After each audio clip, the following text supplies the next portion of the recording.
नमस्कार दोस्तों, मैं रक्षित आपका इस वीडियो में स्वागत करता हूं। दोस्तों ये मेरा एजुकेशनल वीडियो है। आई होप ये वीडियो आपको अच्छा लगेगा। दोस्तों मैं आपकी pension, family pension, GPF, tax की कैलकुलेशन करता रहता हूं।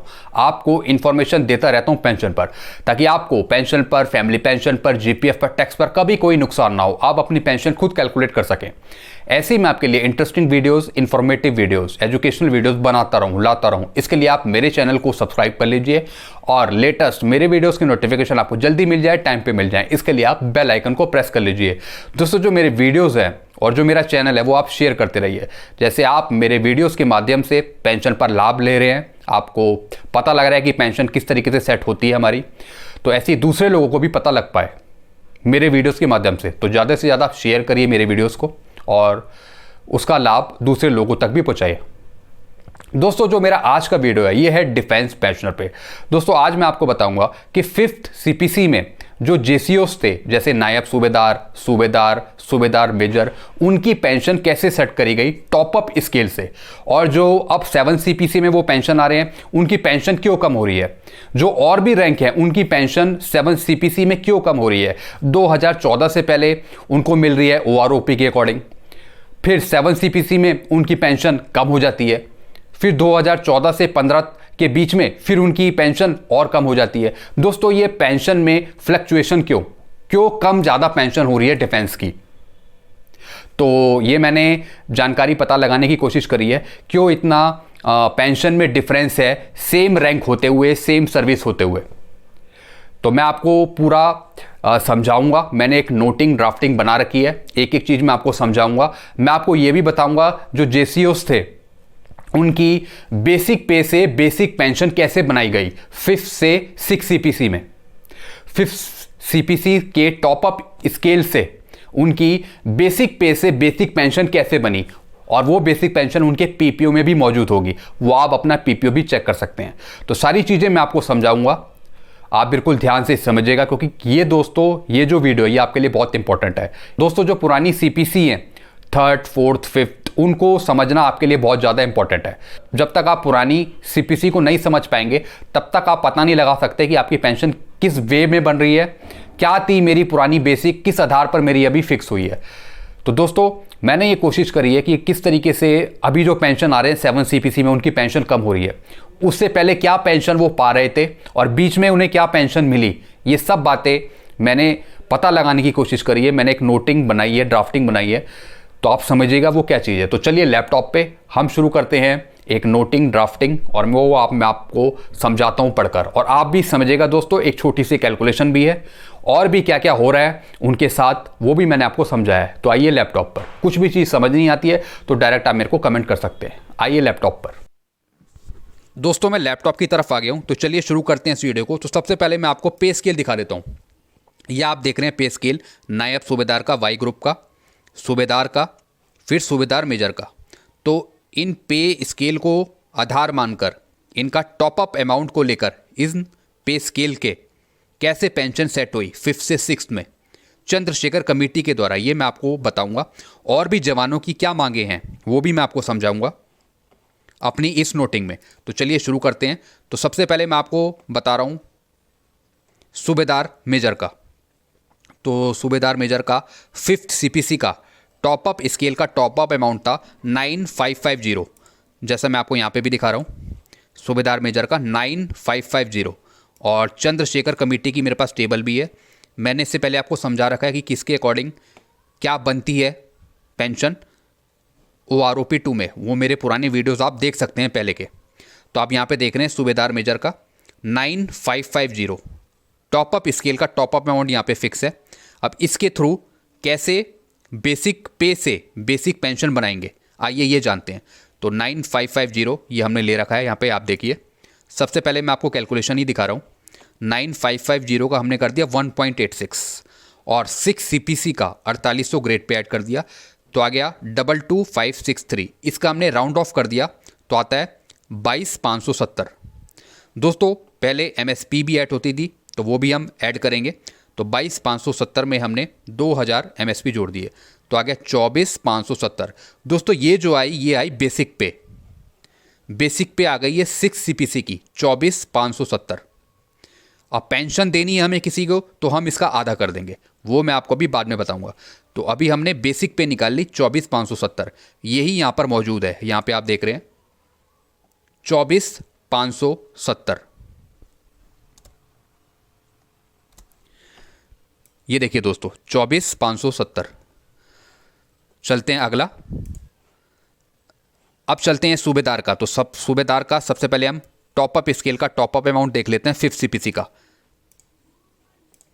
सूबेदार का ये है 9320 और यही चंद्रशेखर कमेटी में भी है सूबेदार का 9320। अब कैसे बेसिक पे से हम बेसिक पेंशन सेट करेंगे, पहले हम बेसिक पे निकाल लेते हैं। तो ये था 9320, इसका 1.86 प्लस उसमें 6 CPC का 4600 ग्रेड पे ऐड किया तो आ गया 219.35। इसका हमने राउंड ऑफ कर दिया तो आ गया 21,940। अब इस पे MSP भी जोड़ा हमने 21,940 पे तो आ गया 23,940। ये आ गई 6 CPC की बेसिक पे सूबेदार की 23,940, जैसा कि यहाँ पे भी मेंशन है, आप देख रहे हैं 23,940। अब हम करेंगे नायब सूबेदार का। तो नायब सूबेदार का टॉपअप स्केल का टॉपअप अमाउंट क्या है 8,140, यही यहाँ पे मेंशन है, आप देख रहे हैं 8,140 वाई ग्रुप का नायब सूबेदार का। तो अब नीचे देखिए 8,140 का हमने कर दिया 1.86। दोस्तों ये फॉर्मूला है 5th से 6th में आने के लिए, 1.86 प्लस ग्रेड पे 4200, यह आ गया 19,340 और हमने राउंड ऑफ कर दिया तो आ गया 19,350। अब 19,350 पे हमने MSP भी जोड़ी 2000 की तो आई 21,350। ये आ गई 6 CPC की बेसिक पे। तो हमने पहले तीनों रैंक की बेसिक पे निकाल ली 24,570, 23,940 और 21,350। आप ये 21,350 चंद्रशेखर कमेटी की टेबल में भी देख सकते हैं 21,350। चलते हैं आगे। ये हमने निकाल ली बेसिक पे तीनों की। ये आप देखिए बेसिक पेंशन कैसे सेट होगी आप ये जानते हैं। तो सूबेदार मेजर की कितना आई थी 24,570। अब इसका हम आधा कर देंगे तभी हमारी बेसिक पेंशन सेट होगी। तो आधा कर दिया तो आ गया 12,285, ये यहाँ पे मौजूद है, आप देख रहे हैं नीचे 12,285। लास्ट में देखिए आप 28 साल की सर्विस में 12,285। आगे चलते हैं। सूबेदार की कितनी आई थी हमारी बेसिक पे 23,940, इसका हमने आधा कर दिया तो आ गया 11,970। या आप अपने PPO में भी देखें, सूबेदार मेजर देखें, सूबेदार देखें, नायब सूबेदार देखें, आपके PPO में भी आपकी बेसिक पेंशन मौजूद होगी। तो सूबेदार की आ गई 11,970 जो यहाँ पे मौजूद है 11,970 28 साल में। अब नायब सूबेदार की कितनी है, बेसिक पे आई थी 21,350 बेसिक पे, इसका हमने आधा कर दिया तो आ गया 10,675, ये यहाँ पे मौजूद है 10,675, आप देख रहे हैं। दोस्तों जो हमारी बेसिक पे है उसका हम आधा करेंगे तभी हमारी बेसिक पेंशन सेट होएगी, तब हमें उस पर DA लगा के मिलेगा। तो ये इस तरीके से सेट हुई जैसा मैंने आपको दिखाया, यहाँ पे मैंने आपको बता दिया। अब चलते हैं आगे।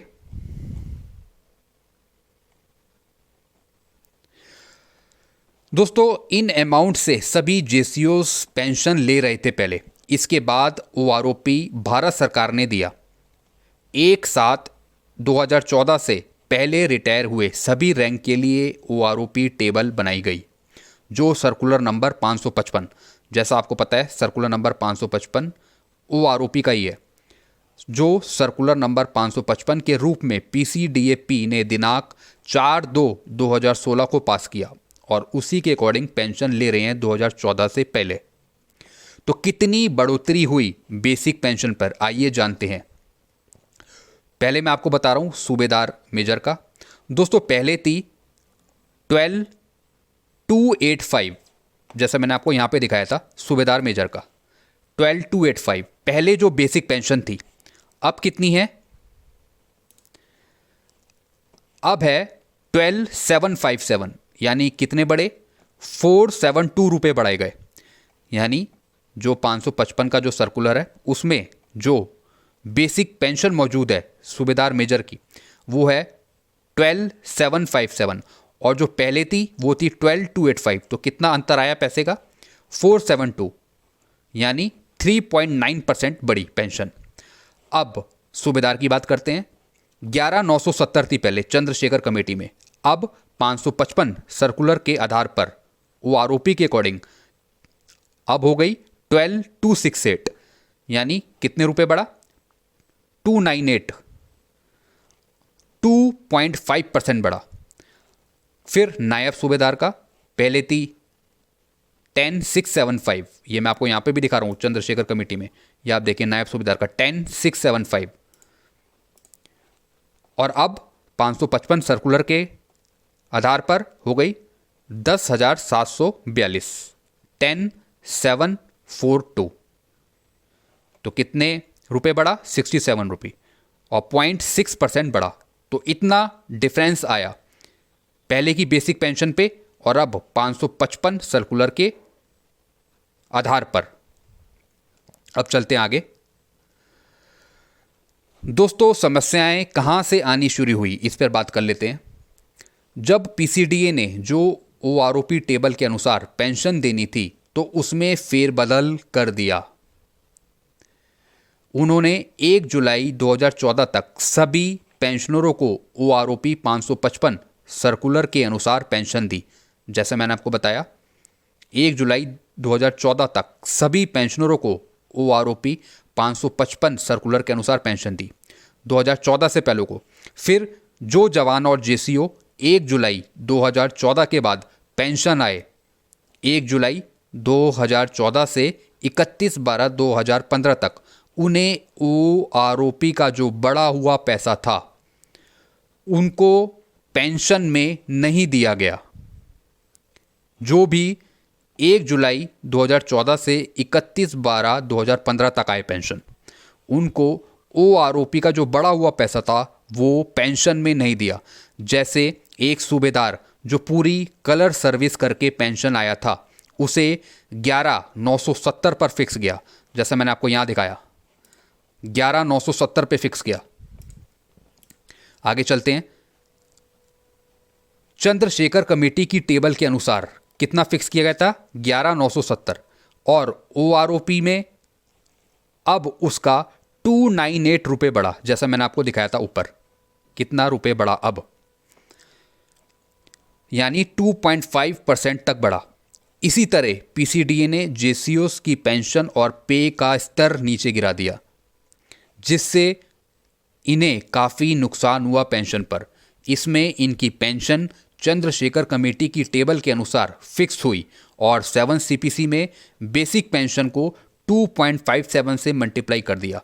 जैसे 11,970 का कर दिया हमने 2.57, तो आता है 3763, 7 CPC पर सेट किया।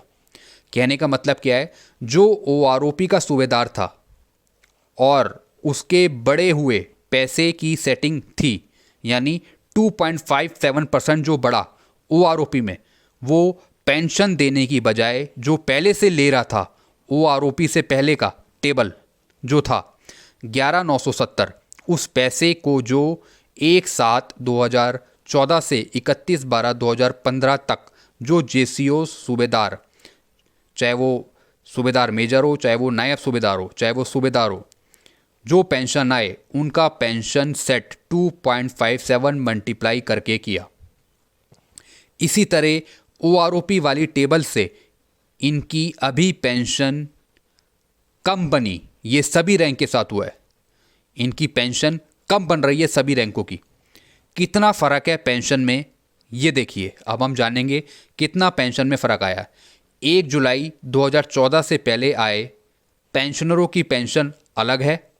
फिर 1 जुलाई 2014 से 31/12/2015 के बीच में आए पेंशनरों की पेंशन अलग है।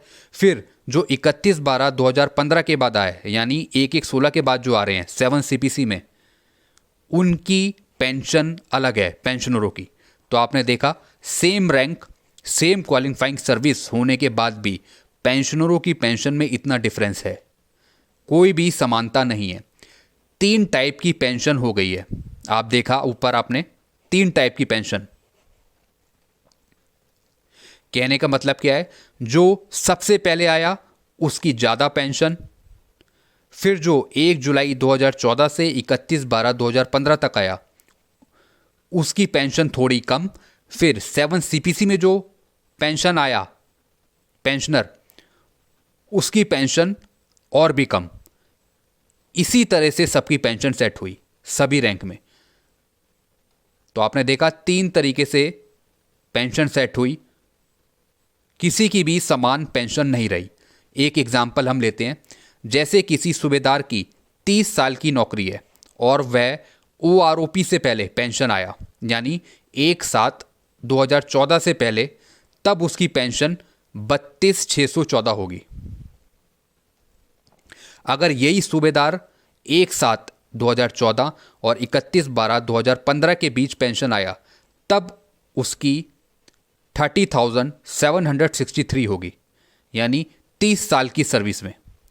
और अगर 7 सीपीसी में पेंशन आया कोई सूबेदार, तब उन्हें इस फॉर्मूले बेस पर पेंशन मिलेगी, यानी बेसिक पे प्लस एमएसपी और उसका फिर आधा।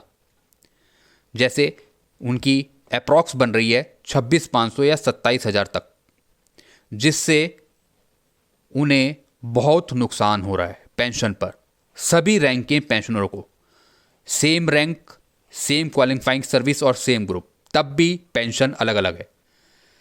अब ये देखिए दोस्तों, जैसा मैंने आपको समझाया, जो 1/7/2014 से पहले जो पेंशन आया है उनको दे रहे हैं 12,690 और उसका 2.57 तो आता है 32,614।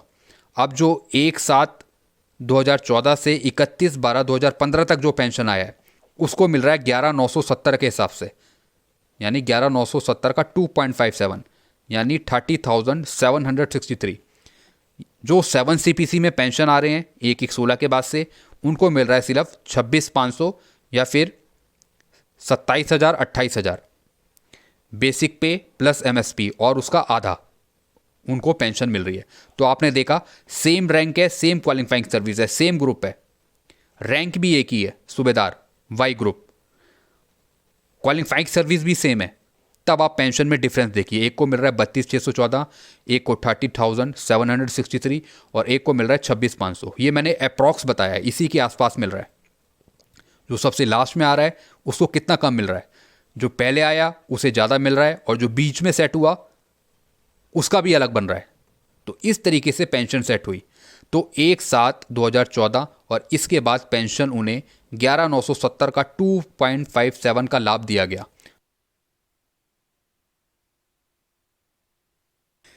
इसी पेंशन पर होने वाले नुकसान को देखते हुए हमने OROP 2 पर पहले वीडियोस बनाए हैं, वो आप वीडियोस देख सकते हैं दोस्तों, जो OROP 2 पर बनाए हैं हमने वीडियोस। आगे चलते हैं तो आप देख सकते हैं कि सरकार ने बड़ी चालाकी से सभी तीनों सेनाओं की पेंशन और पे के साथ खिलवाड़ किया, जिसका नुकसान पेंशनर अभी तक भुगत रहे हैं। पहले डिफेंस पेंशनर ज़्यादा पेंशन लेते थे सिविलियन से 3rd, 4th, 5th, 6th CPC में, क्योंकि डिफेंस पेंशनरों की पेंशन टॉपअप स्केल से सेट करी गई थी पहले, लेकिन अब सिविलियन की पेंशन ज़्यादा है डिफेंस के मुकाबले। तो पीसीडीए और सरकार ने और इनके जानकार लोगों ने सेना का इतिहास बदल कर रख दिया। ऐसा पहले कभी नहीं हुआ। ऐसा सर्जिकल स्ट्राइक किया, सभी को मिट्टी में मिला के रख दिया। सभी रैंक के साथ ये नुकसान हुआ है। सरकार ने अपने कर्मचारियों का सिर्फ फ़ायदा किया, यानी सिविलियंस को सिर्फ फ़ायदा दिया उन्होंने, अपने कर्मचारियों को पेंशन पर पे पर फ़ायदा दिया। सेना का कोई ध्यान नहीं रखा। सेना के रैंक के इक्वल सिविलियन की पेंशन ज़्यादा है, बल्कि सेना के इक्वल पेंशनर की पेंशन कम है। सरकार ने अपने कर्मचारियों का अपग्रेडेशन भी किया बीच बीच में, जिससे इनको फ़ायदा मिला। ये सिविलियन की बात कर रहा हूँ मैं। जैसे 60 साल का ग्रुप डी का एम्प्लॉय सूबेदार मेजर के इक्वल पेंशन ले रहा है, क्योंकि 60 साल का ग्रुप डी का एम्प्लॉय अपनी 60 साल की नौकरी में 1800 ग्रेड पे से निकलकर 4800 ग्रेड पे पर पेंशन ले रहा है, और सूबेदार मेजर के इक्वल। और कई जगह सूबेदार मेजर से ऊपर भी पेंशन ले रहे हैं कई civilian employ same grade pay के 4800 पर। सभी सोल्जर्स, सभी लोग डिफेंस की इन बातों को समझें, सभी बात जानें और अपनी बातें लोगों तक पहुंचाएं और बड़े अधिकारियों तक भी पहुंचाएं, ताकि सेना के पेंशनरों की बातें वह सुने और उस पर अमल करें और काम करें, ताकि पेंशन पर होने वाले नुकसान से बचा जा सके। तो जवानों की मांग क्या है ये हम जानते हैं। पहली जवानों की मांग है कि हमें बेसिक पे प्लस एमएसपी का आधे पर हमें पेंशन नहीं चाहिए, क्योंकि उससे हमारी पेंशन कम हो रही है। हमें चाहिए टॉपअप स्केल प्लस उस पर आप एमएसपी जोड़ें, तब उस पर हमें पेंशन चाहिए, क्योंकि हमारी सर्विस बहुत कम होती है, हमारी इतनी सर्विस नहीं होती है, हमारी बेसिक पे उतनी पहुंचती नहीं है जब हम रिटायर होते हैं। तो इसलिए हमारी पेंशन टॉपअप स्केल से सेट करी जाए। दोस्तों इनका ठीक कहना है, क्योंकि जितने भी जवान हैं, जेसीयूज हैं, उनकी इतनी सर्विस नहीं होती है। सिविलियन में तो 60 साल तक उनकी जॉब होती है, इसलिए उनकी बेसिक पे 60 साल तक ज़्यादा बन जाती है और उनकी पेंशन भी अच्छी खासी हो जाती है। लेकिन जो डिफेंस में है, इनकी इतनी क्वालिफाइंग सर्विस नहीं होती है, जिससे उनकी बेसिक पे नहीं बन पाती इतनी। तो इसलिए इनका सही कहना है, जो हमारा टॉपअप स्केल का टॉपअप अमाउंट है, उसके आधार पर आप उसमें एमएसपी जोड़ें और तब आप हमें पेंशन सेट करके दें, ताकि हमें भी पेंशन में बढ़ोतरी हो सके, जैसे सिविलियन की होती है। तो दोस्तों ये मैंने आपको समझा दिया क्या क्या इनके साथ हुआ, कैसे इनकी पेंशन सेट करी और क्या क्या चीज़ इनकी पहले सेट होती आई है। तो और भी जवानों की मांग है कि इसी तरह हमारी पेंशन सेट करें, तभी हमें फ़ायदा पहुंचेगा। तो इसके रिगार्डिंग आपको कुछ पूछना हो तो डायरेक्ट आप मेरे को कमेंट करें। कुछ चीज़ समझ नहीं आती है तो डायरेक्ट आप मेरे को कॉल भी कर सकते हैं, कमेंट भी कर सकते हैं। तो ये वीडियोस, जो मेरे पुराने वीडियोस हैं, ये आप जनता तक पहुंचाएं, अपने सुझाव रखें बड़ी बड़ी कमेटियों में, जो भी आपके ग्रुप हैं, ताकि इस पर लोगों को लाभ पहुंचे, समझने में आसानी हो कि किस तरीके से उनकी पेंशन सेट हुई, आगे किस तरीके का क्या काम होगा, किस तरीके से औरों को भी पेंशन पर लाभ पहुंचेगा। ये सब बातें आप उन तक पहुंचाएं। तो तब तक के लिए वीडियो मैं ये एंड करता हूँ। वीडियो अच्छा लगता है तो वीडियो को लाइक करें और चैनल को आप सब्सक्राइब करें। Thank you very much.